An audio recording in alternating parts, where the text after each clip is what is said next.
welcome to Magical Aspirations, a podcast for magical people where we aspire to gather all of the knowledge magic has to offer, a place to illuminate and demystify all things magical.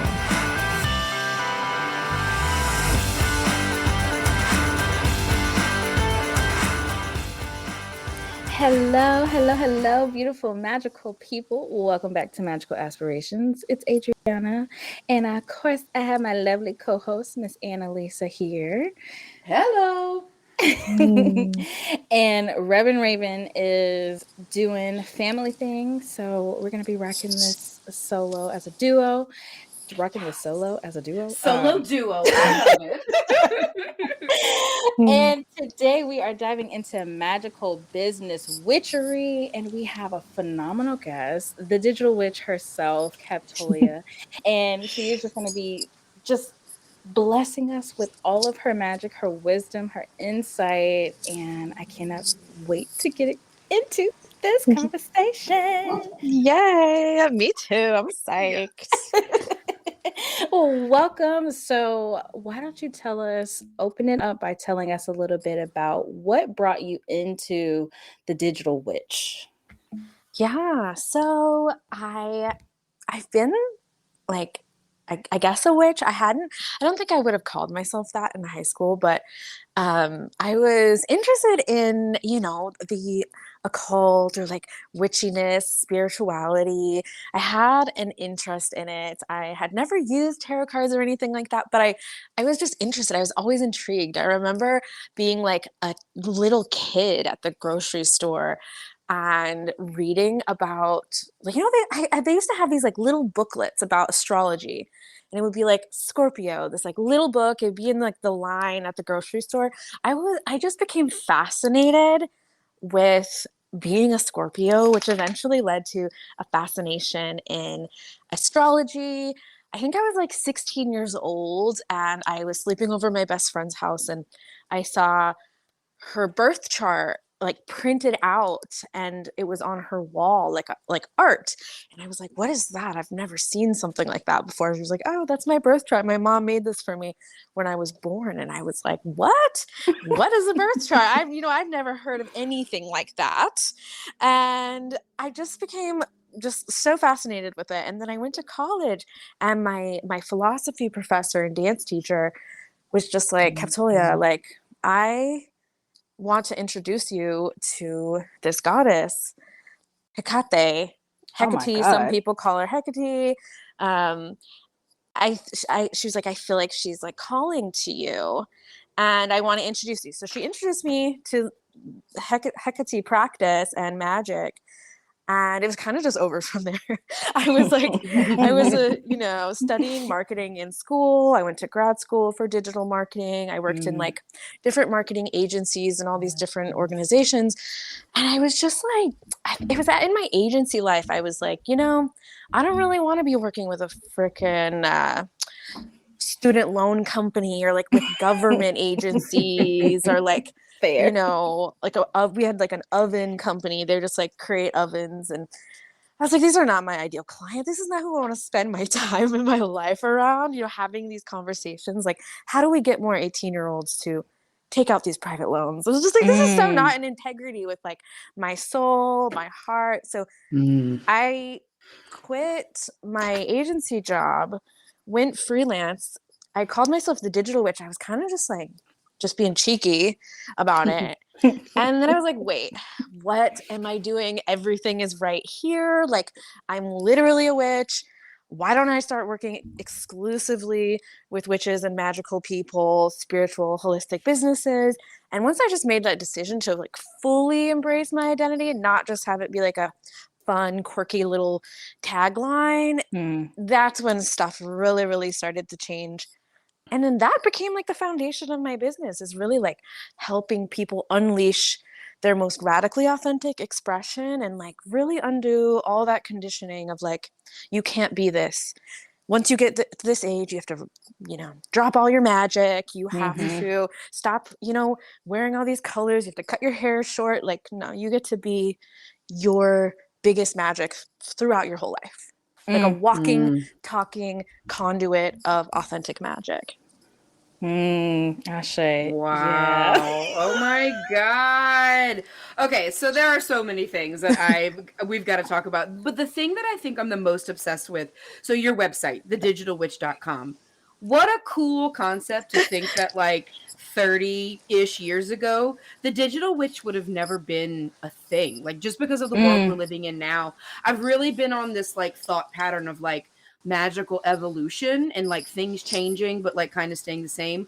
How does that feel to be able to be a totally new kind of witch?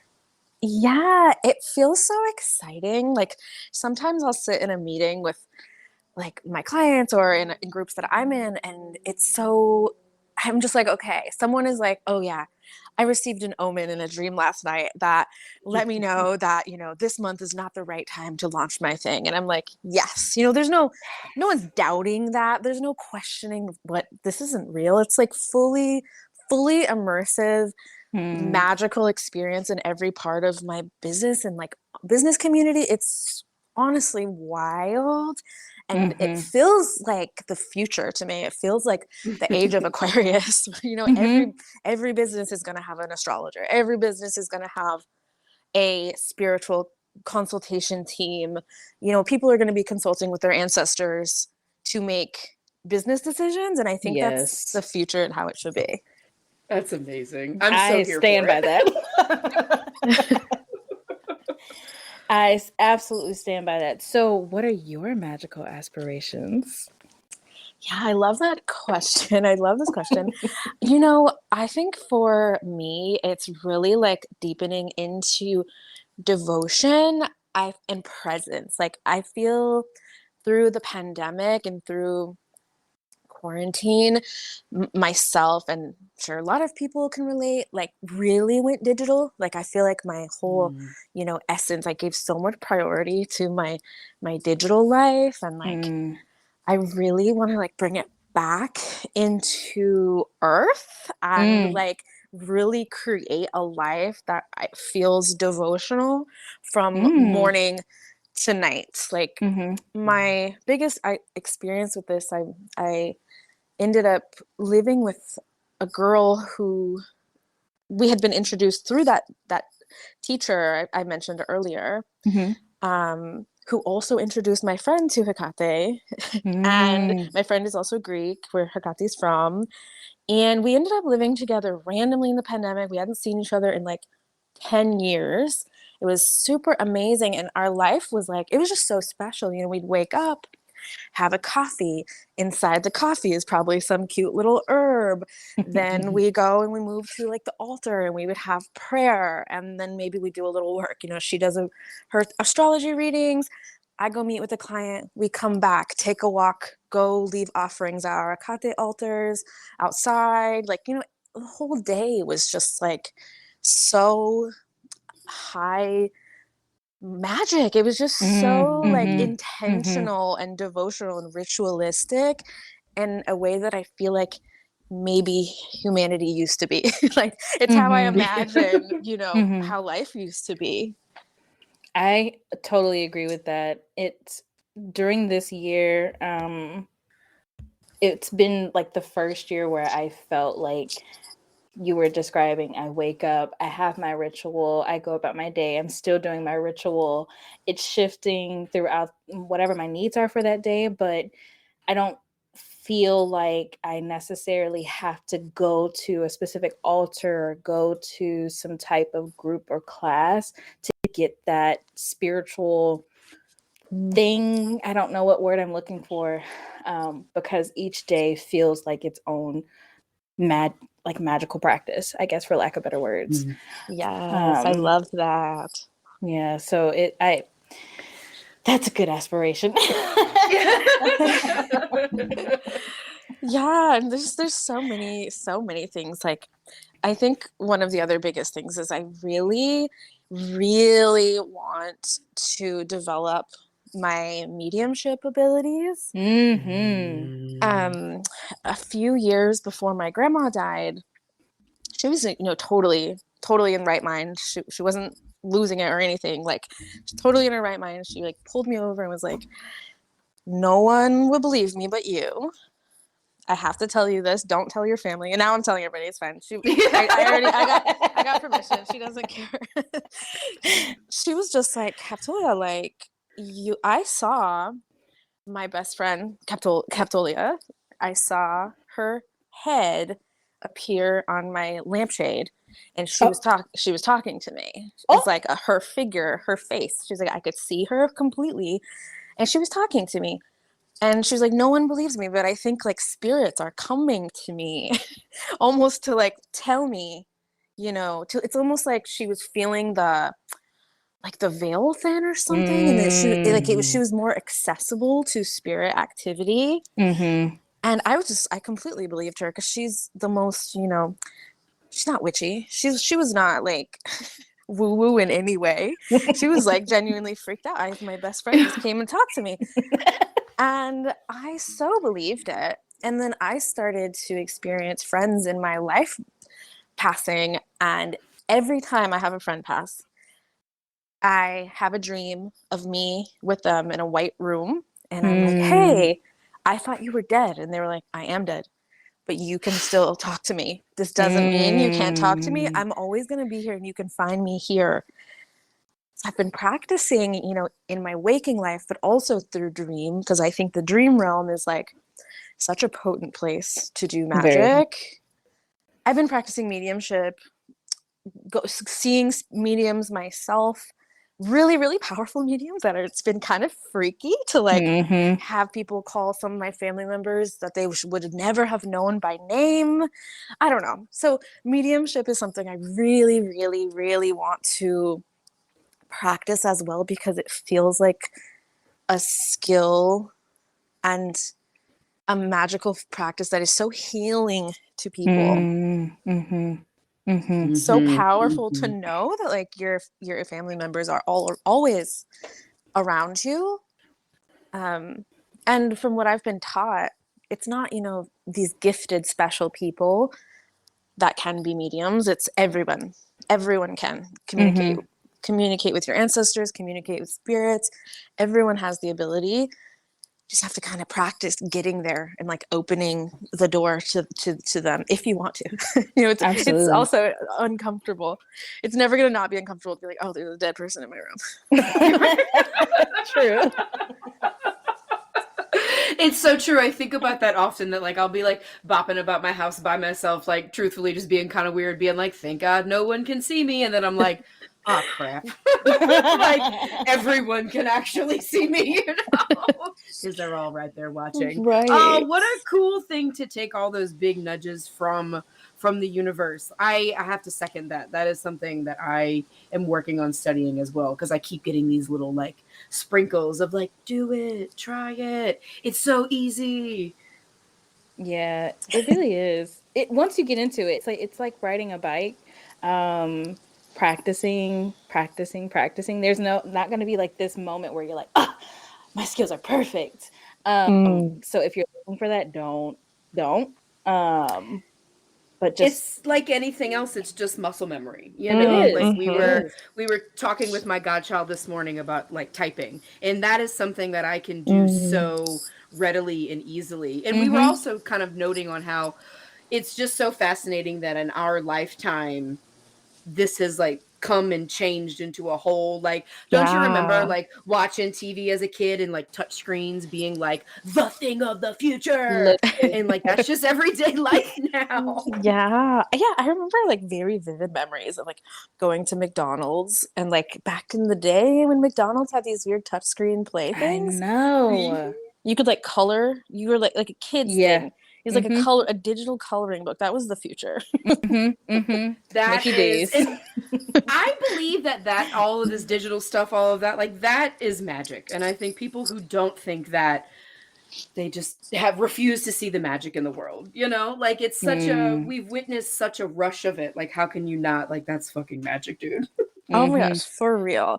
I'm so big into digital magic and the digital realm as a realm, like a literal magical realm that you can utilize to create magic and alchemy in your life. It's like part of my whole brand message and offering really is like utilizing your digital presence, your brand presence, and the way you show up on the internet as like a, a canvas for inner alchemy and like inner transformation and all this magical stuff you're doing on the inside, giving yourself a platform to make that magic in the outer world, but Mm. also utilizing your digital platform, your digital presence. Like, okay, for instance, sometimes if I have a dream where I'm wearing a particular color, I will then wear that color, take a photo, and put it on my digital presence because it's almost like an altar. Mm. I'm using it like a Mm. digital altar. Like my Instagram is a digital altar and it Oh, I love I love changes that. as I that. grow. Yeah. That clicks. Yeah. Yeah. Yeah, I just led a workshop about Instagram glamour magic, and I led folks into a meditation where we kind of like explored like what is your brand? If your brand was a world, what do you see when you're there? Are there animals there? Like what colors, what textures? And then everyone, had these big, beautiful journal pages. And I'm like, cool, that's your brand aesthetic. Bring that to life Mm. now into your Mm. digital presence. Bring that shit to life in your home. If you're seeing red Mhm. velvet blankets, go get yourself red velvet blankets. Your subconscious is giving you this information to like change and enchant your whole fucking life, online, offline. And then everything suddenly you're like, oh, my whole world is enchanted through my like dream realm. Oh, girl, you are speaking my language. Yeah. It's so wild that you say that, like, do it in your waking life, because I've been on this frenzy and it came out of nowhere of like redecorating our guest bathroom and bedroom. And I want it to be like my whole altar. I literally told Spirit, I was like, this is my altar. Even though it's for the guest, it's still my altar because it's in my fucking house. Yes. Um, and it's been like opening up all of these childhood things, but also just the way that I see myself in meditation as well. And I never would have imagined to bring that to my platform, because I think in my head it has to be separate because, digital versus waking, but it doesn't have to be. Right, right. And I think, yeah, like you get to have stuff that's just for you and that's sacred, that's private. But I Mm-hmm. also think like it's really special to see just your essence kind of glittered all over the world. I don't know. Like, Mm-hmm. you know, Mm-hmm. I've been Mm-hmm. using the example of like the small town crazy purple lady. Like every Mm-hmm. town has Mm-hmm. that person who is That's just true. out there. That's so true. And to just like become that version of yourself to where like your identity, just your essence, you walking through the world captures attention and people are Mm. like fascinated by you. They're like, oh my God, her aesthetic. Like, I don't know, for me, my car is pink and my car is, well, technically purple. I have a purple car. My whole inside of my house is like a fully immersive aesthetic. Like Mm. I fully committed to the fully committed to the aesthetic, fully committed to my aesthetic online. And aesthetic to me is devotion. It's like aesthetic, Mm. devotion, glamour magic, enchantment. It's all just tied together somehow. Mm. And somehow ties into marketing too. I'm like, and now, you become the most fascinating person on Instagram and the obvious choice for your clients and customers to work with because you've captured their attention, you fascinated them, you're the most fascinating option, and therefore you're the one people choose to work with over and over and over and over again. Mm. So then what do we do once we've created we've redecorated our digital aesthetic? But what happens when we want to redecorate it again and have to do all of that over again? Yeah, that's such a good question. And, you're never staying the same. So, okay, this is really interesting. I had like a style consultation with this person called the Stylist Witch. And we went through all my clothes, like every single thing I own. We went through everything. All my old t-shirts. I used to be kind of like, I don't know. All my t-shirts were like metal band tees. So Mm. I was like ex-goth girl. And I was like, I Mhm. love these bands still, but like, this is not really my vibe. I don't really know what to do with these. Do I get rid of them? She was like, no, you're just going to pair this, black cut up band tee with like a pink latex skirt now instead of like baggy Mm. jeans. It's Mm. like you're fusing your old expression with your new expression, and that's what makes you forever changing and unique. That's like your unique, Mm. unreplicable aesthetic is like every little version of you comes along for the ride and just gets an up level. And I feel it's the same for your digital presence. You get to change, you're always changing, always transforming, always alchemizing, and you don't ever have to be static. Your whole brand presence is going to change Mm. forever. You get to reinvent yourself over and over and over again. Mm. Mm. I am obsessed with this conversation right now. Like, I didn't realize how much I needed this conversation. Like, we definitely do this podcast for the people, but I selfishly do this podcast sometimes because I have to say, like, just talking about the whole digital realm, it this podcast gives me the confidence to reach out to people I would have never reached out to before. Like, just this past week, Mm. I like cold messaged, I don't know, 7 people that I was like, hey, flipping through your page, dig your vibe, want to come talk about it? And they were like, hell yeah. Whereas I would have never done that before this podcast, Like, this is cool. This is cool. You're awesome. I love that. I feel like it's like you get to have a little alter ego in a way. Mm. Yes. Mhm. It's like, I don't know, Beyonce, Sasha Fierce, and like Yeah. Absolutely. Freddie Mercury had like, oh wait, no, he didn't have one. Who am I thinking of? The one with the I was lightning not about to say bolts. Fred Astaire. Oh Oh, man. David Bowie? Oh, David Bowie. Yes. Yes. Yes. Yes. He had his Fred own like alter Astaire. ego. That's what I was like, why brain? Why? But yeah, it gives this whole like I would especially like if you meet me in person, like I'm really awkward sometimes, but it's so easy to be genuine on this front for me, I find. Yeah. I love the internet for, I don't know, 20 years ago, we would have never really been able to do this. I guess Mm-hmm. maybe we would have found each other through phone numbers. I don't know. Like we looked Yeah. through the phone book. I don't know. So Maybe you're a not little 20 years ago. Maybe 30 years. I don't really know. I'm like, how yeah. old am I? I forgot. No, but actually. But for real, it's so true. Like it's just such a cool thing to be able to connect on such a level that we've never been able to connect before. Where are you based out of? I am based out of Brattleboro, Vermont. Okay, okay. Vermont. Middle of nowhere. That's right on that. I was gonna say that's a pretty random place, like right on. Oh yeah, and it's so funny. I was just at a retreat in Miami. Miami, I feel like is my place. Like Mm. I went there for the first time last year, and I was like full soul activation. It was so alive. I was like, I fucking love it here. I ended up hosting my first retreat there later in the year. I went back and visited for another retreat for someone else. And I'm like, okay, I got to figure out a way to move to this place because I fucking love it. Vermont just feels, it's small. It's, Mm. green. It's foliage vibes. It's a lot of old people, but it's just Mm. small and feels like home. So very cozy. That's fair. Where That's are definitely. y'all from? I am from Nashville, but right now I'm living in Chattanooga, Tennessee. So still in my home state, just a different part. And I am pretty much my whole life have been New Orleans and New Orleans adjacent. I'm about an hour outside the city right now. Oh, I love it. I've never been to New Orleans, but I've always wanted to. All my friends go there. There's a big, for me, Vermont, New Orleans connection. Like people, I guess what do you call them? Like snowbirds. People will spend their summer in Vermont, go winter in New Orleans. Oh, yeah. Yeah.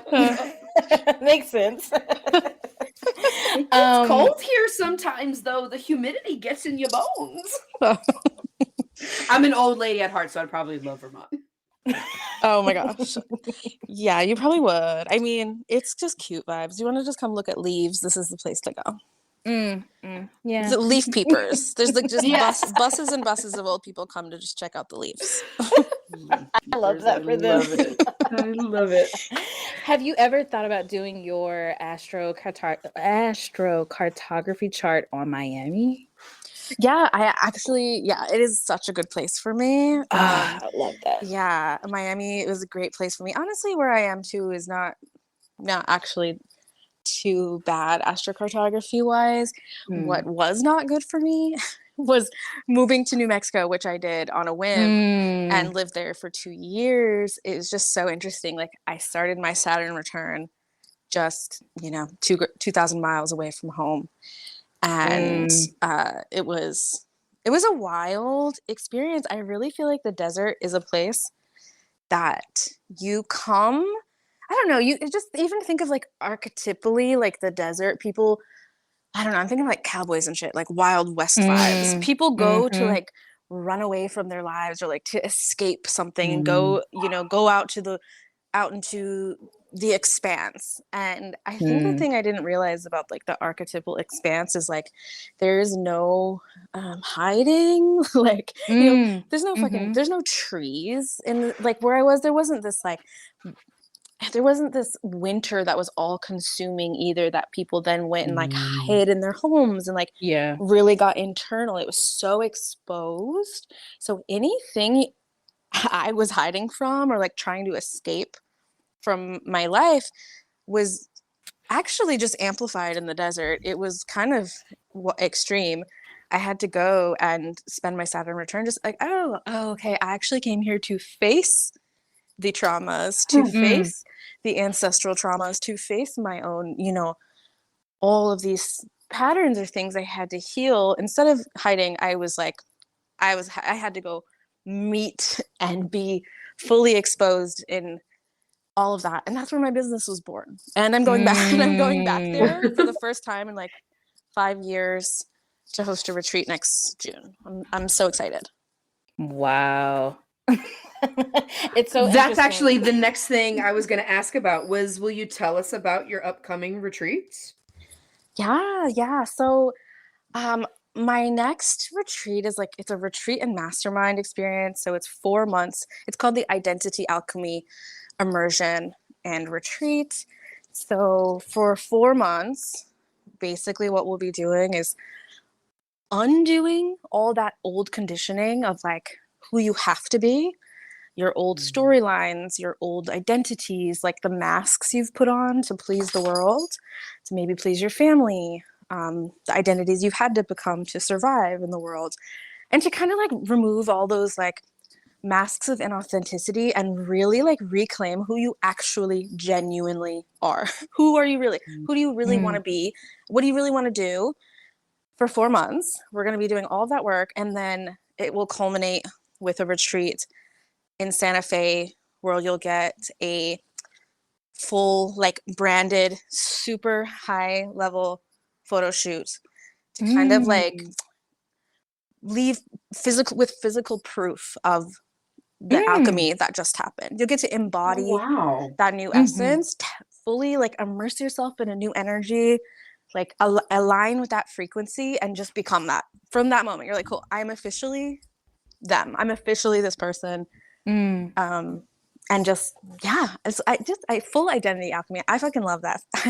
I love helping people just radically transform and just remember who they are. Because it's not even like you're changing into someone new. It's Right. remembering who you really are and giving that person space to shine and to really show up in your essence, in your presence, online and offline. Oh, that's Um, beautiful. And who would you say would be like, I guess, in business term, the ideal client? Is that even a thing for this type of retreat? yeah, I think in general, my ideal client is someone who knows inside that they're iconic. Like Mm. they might Mm. be someone who looks at these other like big influencers and is like, I fucking want to be this. I know I can be. And it doesn't have to be influencers. They look at people living their, living their magic, living their mission. And they're like, I want to do it. I want to be big. I want to be magnetic. I want to be known. I want to be heard. I want my message, my mission. I want to be big in the world. Those are the people that I work best with.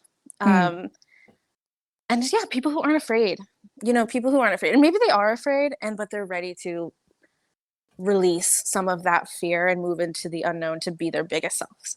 There's this there's an element of bigness with me, of like, I'm a projector in human design. I can always see, like, when someone's coming to me and they're playing small and they're like, oh, well, I think I would be okay with being this. And I'm like, yeah, you'd be okay with being that. But what if you went bigger and you actually did what you really, really, really want to do? And to see people's face light up, to be like, oh, you're not going to shut this down. You're not going to tell me to play the safe route. You're going to actually encourage me to flourish as big as I can. I want to work with people like that. That's, and for the retreat, very, very similar type of person. So far, the folks who've applied have been people that are like, I am tired of being someone who, like, won't raise my prices because I feel so fucking guilty. I want to release the guilt and just allow myself to be someone who charges more for my work because I know it's worth something in the world.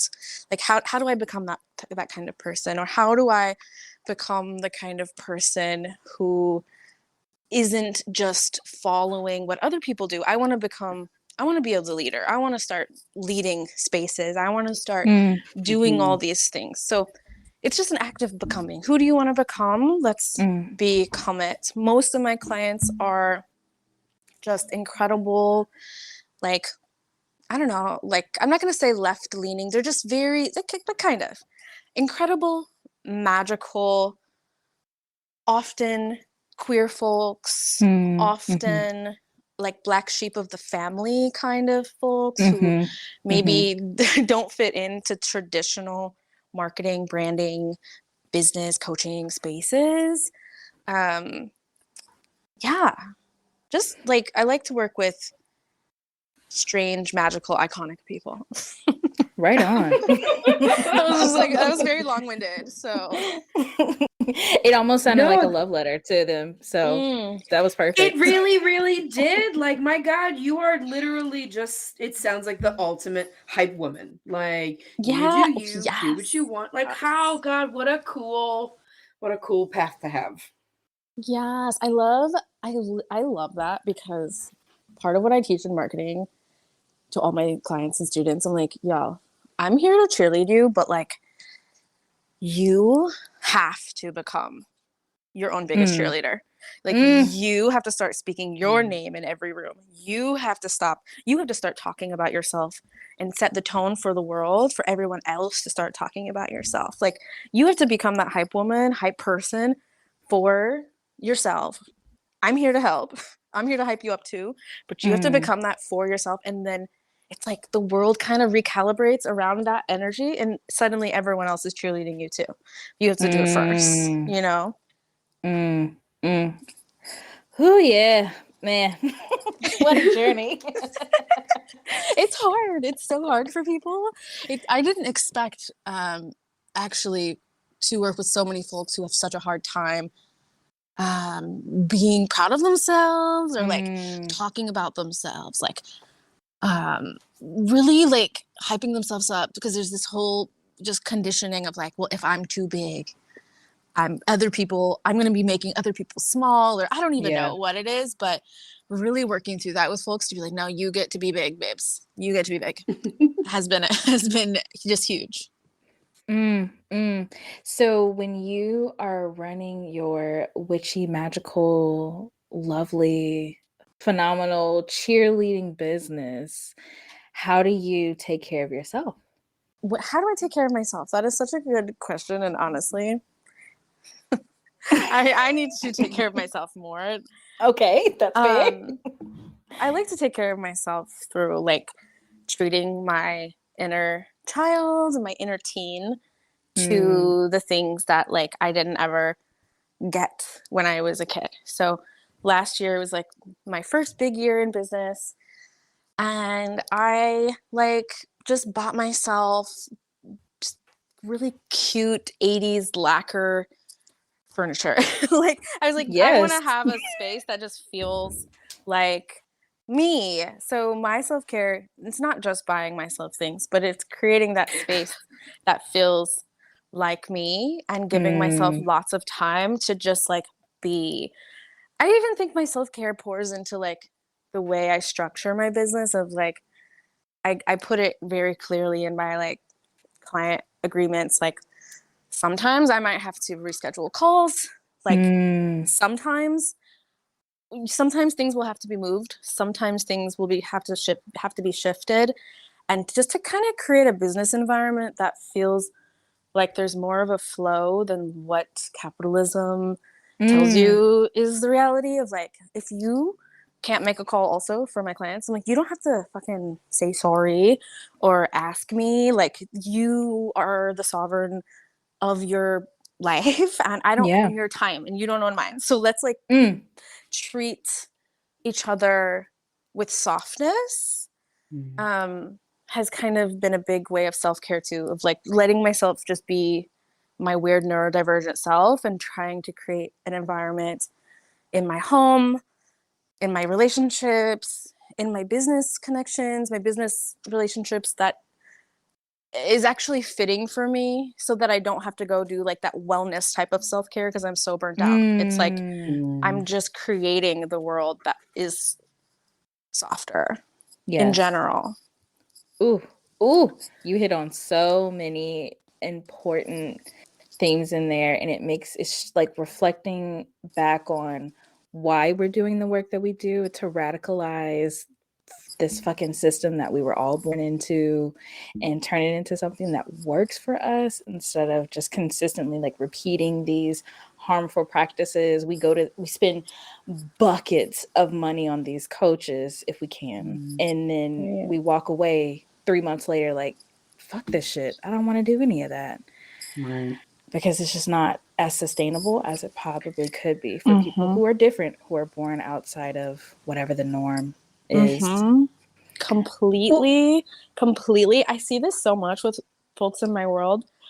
Like one of the things I do to try to make my spaces like more neurodivergent friendly is like for most of my programs, you once you're in, so Witch and Famous is my mm-hmm, big brand visibility program. Once you take Witch and Famous once, like you get to come for every single future iteration of it. Like you get to redo the mm, program, you get to come back. Maybe you didn't get to, maybe maybe you fell off, maybe you had a moment, maybe you just couldn't focus for whatever reason. Well, cool. You get mm, to just come for the next round if you want to.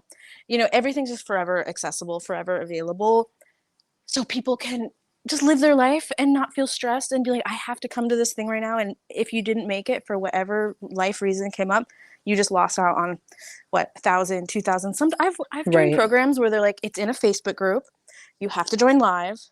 There's a replay available for 24 hours and then it's gone and everything's just gone. And then Yeah. you pay this money and you're like, well, what just happened? And what Mm-hmm. just happened? Not everyone's brain integrates information and transformation in the same way. And Mm-hmm. I'm loving that people are like, Cap, there's so much in here.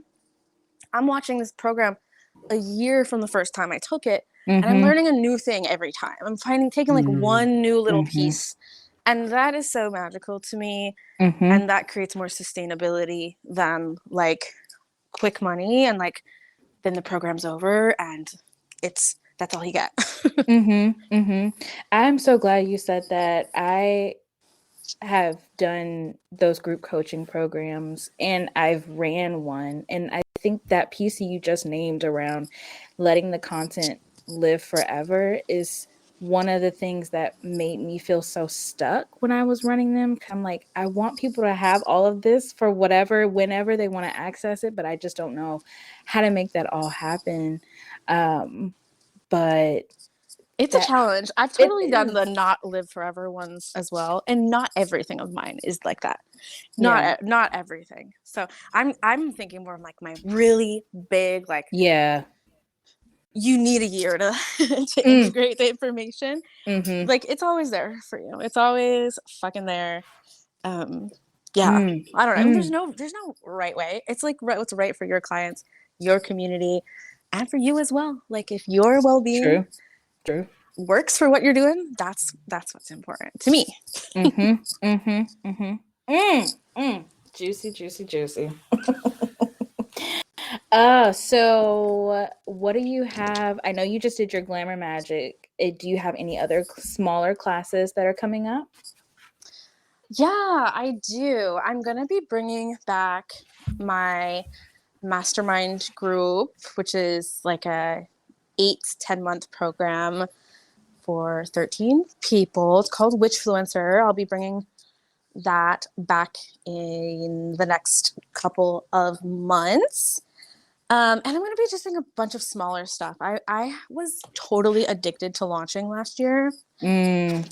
I was like launching a new big program every fucking month. I made so much money, but I was stressed. I was inviting in way too many people. I couldn't manage all these new people's energies or like opinions and emotions. And, you know, True. I wasn't realizing that the more magnetic you are, like, the more responsibility. There's so much more responsibility. So I'm trying this year to really fucking take it slow.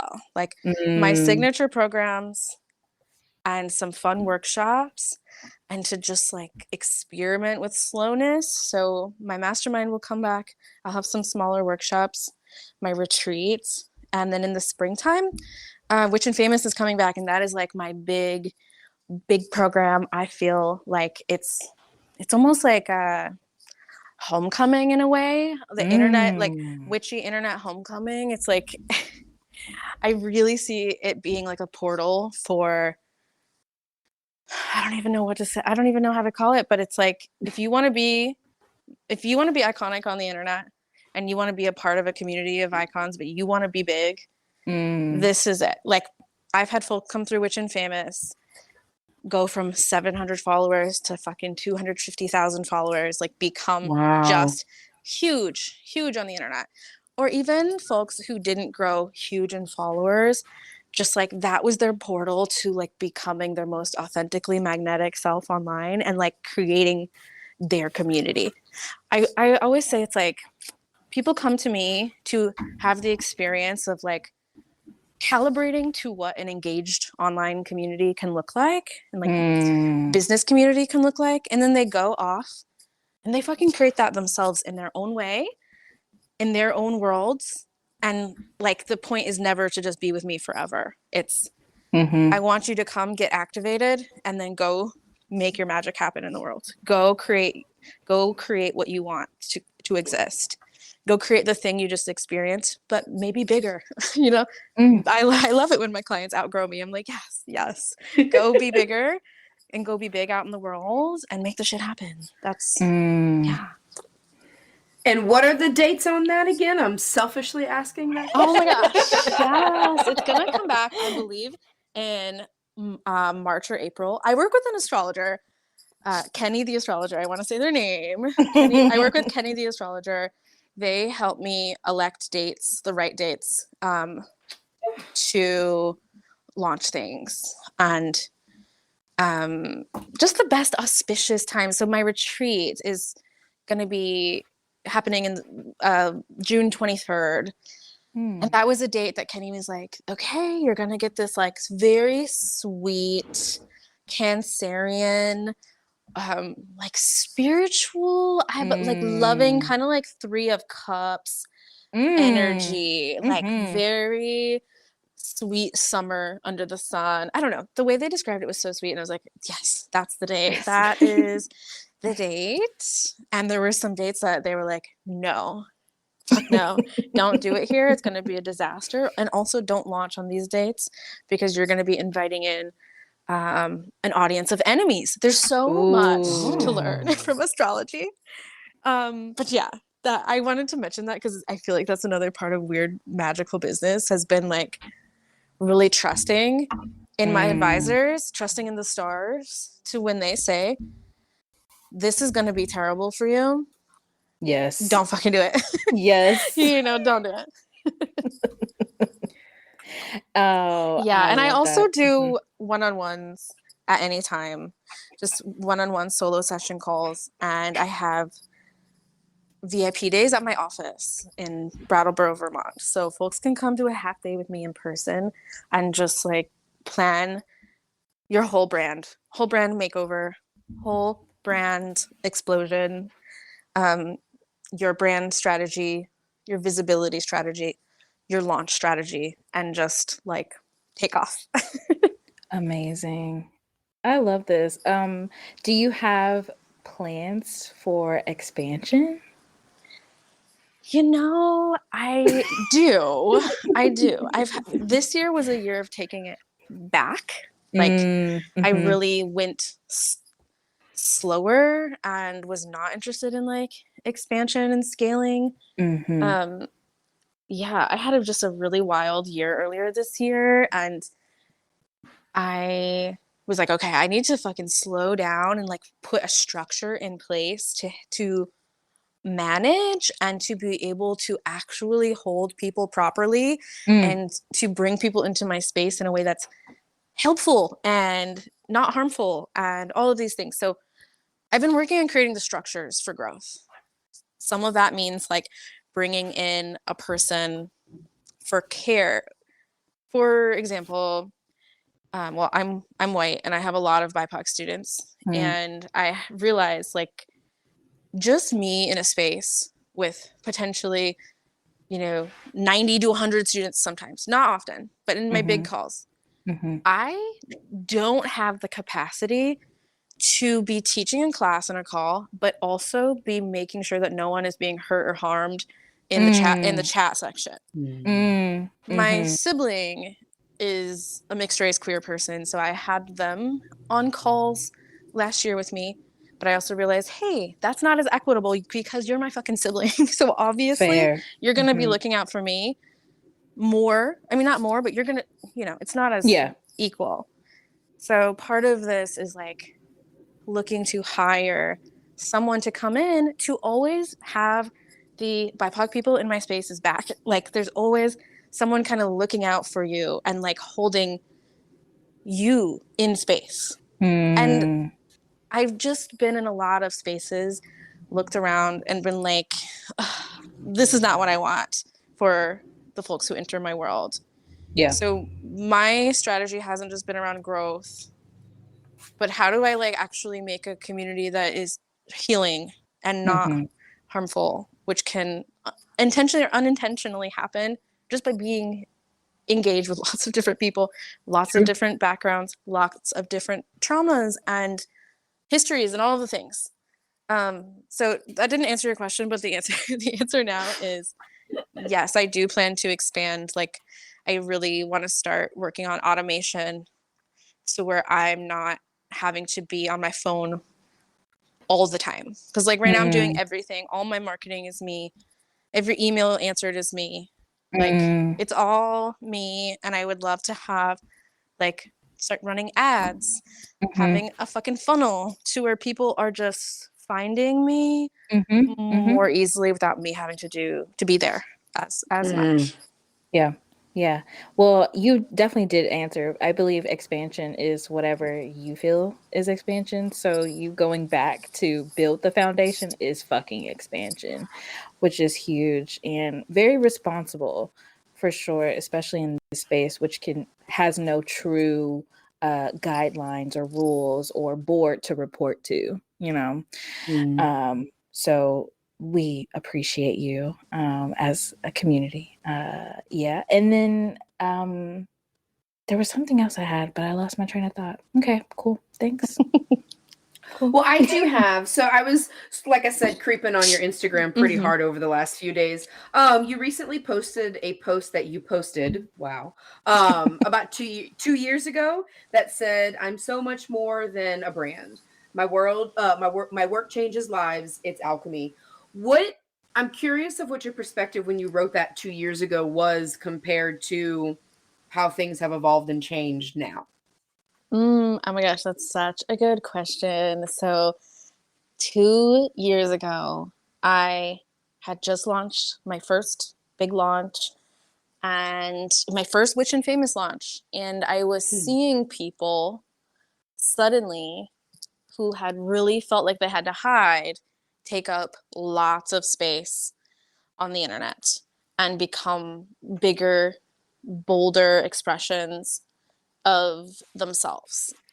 That was really what I was seeing there. It was like, oh, I am helping people remember that they're allowed to exist. I am helping people remember that they get to be here and be big. And that started with how they're engaging on the internet.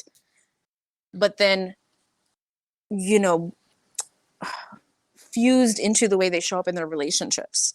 I was having people be like, you have really fucking shown me how much I've been hiding within my own relationship with my partner, where I've like been hidden and small and like pretending that I'm happy to be comfortable, to not, you know, ruffle any feathers or anything like. So I was just seeing the way that like, okay, my work is like creating these shifts in these really meaningful ways. But I just started as like a brand coach. I was, you know, I'm here to help you like be visible in your brand.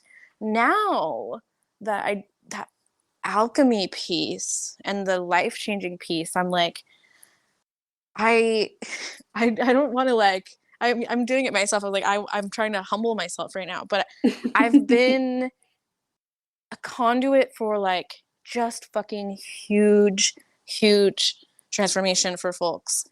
I just, for example, like I worked with one woman in 2020, and her grandparents were sharecroppers, and they owned, or they eventually bought this farmhouse that they were previously sharecroppers on. And she was like, I want to fucking make enough money. I want to buy this house back. And Mm. through working with me, we developed a whole like a whole storytelling campaign and a GoFundMe.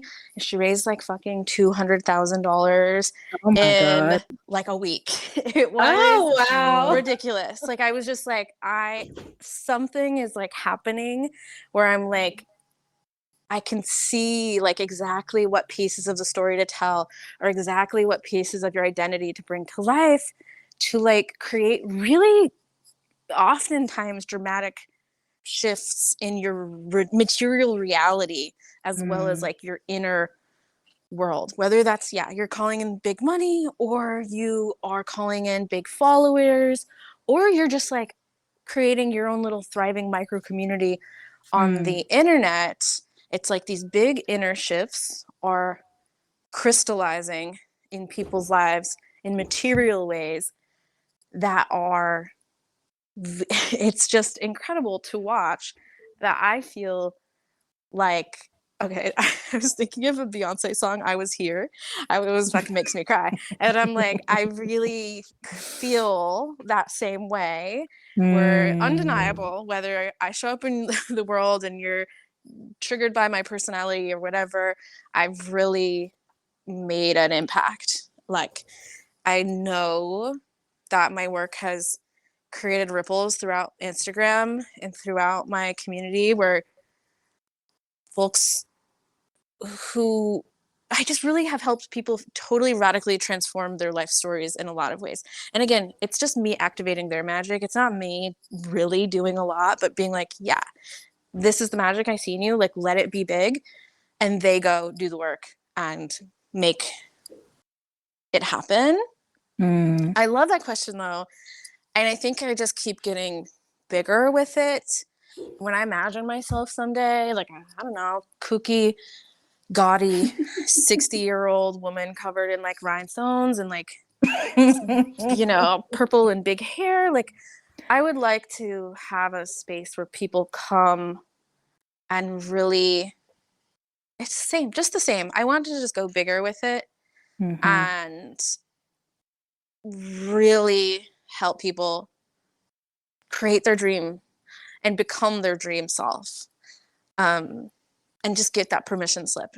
One little thing I want to share. I have a client, and her name is Chibuza, and she went to work the other day wearing fucking fairy wings I love it and already. was just like, I want to bring and magic everywhere I go. So I wore fairy wings to work at the diner that, or they're a server. Mm. And I was just like, what? Yes, yes. And they were like, well, here's the thing, Captolia. These fairy wings were like isolating to people somehow. They're like, physically, I was like knocking into people, kind of like boxing people out with the wings. How do I bring this magic everywhere I go, but like share it? And I was just like, oh, you have to bring the pixie glitter, in your pocket and like give people a little bit, on their face, or just hand them a little bit of glitter and just like sprinkle that glitter on your whole walk to work. Like, really just share that glitter magic with the whole fucking world in whatever way. Just share it. You don't have to be the only one in fairy wings. You get to like share. So they have another like dress up day at work the next week, and they're like, okay, I'm gonna bring masks for people to Fun. wear, for the people who would be too scared to do it Mm. on their own. I'm just going to come with extra masks every time and be like, I'm here to activate you too. That just feels like exactly the impact I want to have in the world, is to just have all these activators out there really helping people undo all the shame that's like, you have to be small and hide and be dull. Mhm. And like, you get to put the mask on, you get to put the fairy wings on, you get to like share that glitter all over the fucking world. And that's the impact. I want you to like become your most glittery magnetic version of yourself. I second that so hard. Like, if you know me, I know there's a couple people that are going to be listening to this that are probably rolling in their seats right now, because it's always glitter and hollow, and like all of my shoes are rhinestone shoes. I love that so much. It echoes so much of the feeling that I had starting this podcast, that like I had a bunch Mm. of people who helped lift me up and realize my magic. And so we really, that's so what we encourage here, like that everybody's got this special little ish.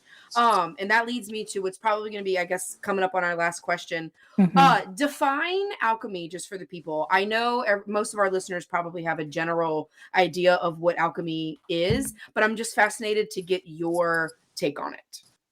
Yeah, it's that water into wine. It's like, it's that fucking transformation that turns, a piece of coal into a diamond. Like, it Mm. is really that process of deconditioning and stripping away of everything that doesn't fit, all the muck that you've accumulated since childhood that doesn't serve you anymore, and getting to that like gemstone of who you are. Like, it's less about it's less about changing yourself and more about uncovering and remembering. To me, it is really becoming who you actually are, becoming and flourishing, and really letting yourself be seen by stripping away everything that's hiding you. I really do imagine, like, when I think about the identity alchemy piece of my work and brand alchemy, it's like there's like a big chunk of muddy, gross rock or something. And it's like, yeah, you're literally chiseling away at all that muck. And at the center of that, there's this fucking gemstone. And for every person, I do this meditation a lot. The gemstone looks different for everybody. What color it is it, what is the vibration of it? What's the texture of it? But there's like that gemstone at your heart, to give that gemstone then permission to like glow through your essence and to like awaken it. I also like to think of it like, Sailor Moon, when Sailor Moon like, puts her fucking wand up in the air and is like, Yes. Mega power, like, and suddenly this little schoolgirl just like, she's spinning around and full activation, her boots come on, That is really what it is also. It's like becoming that version of yourself, your Sailor Moon, Sailor Guardian self. Oh, that is I'm a very visual person, so that just, like, hits, like, super my imagination is lit up right now. Adriana, did you remember the question that you had? No, it's Okay. fine. It's fine. This was so rich anyway. I Yes, really yes. appreciate you coming on. You're such a good you are very visual in the way that you speak and very much like a a storyteller. Jesus. Thank you for bringing all your magic to magical aspirations today. Thank you so much. And thanks for reflecting that back to me. I just think that's how my brain works. And I think for a lot of folks who are neurodivergent or like weren't traditionally good at school, like, or you're not good at marketing, cool. Like just Mm. go to the dream realm, go to the magic realm, go to the storytelling realm, just start like literally writing a story, writing a fantasy fiction and like Yep. let it come to life. Yep. Sounds about right. Oh my gosh. Thank you so much. Absolutely. And I guess lastly, where can people find you? Yeah, so you can find me on Instagram at captolia.online. You can find me at my website at thedigitalwitch.com. Or you could find me at my next retreat, my next program. You can find me there, and I'd love to meet any of these magical folks listening. And I'm just super grateful for y'all bringing me on here and letting me share that transmission with the world. Yes. Thank you. Yes. Thank you. Thank you, thank you. All right, beautiful people. Y'all have a kick-ass day, week, month, whatever it is. And we'll see y'all in the next episode. Bye. Bye, stay magical.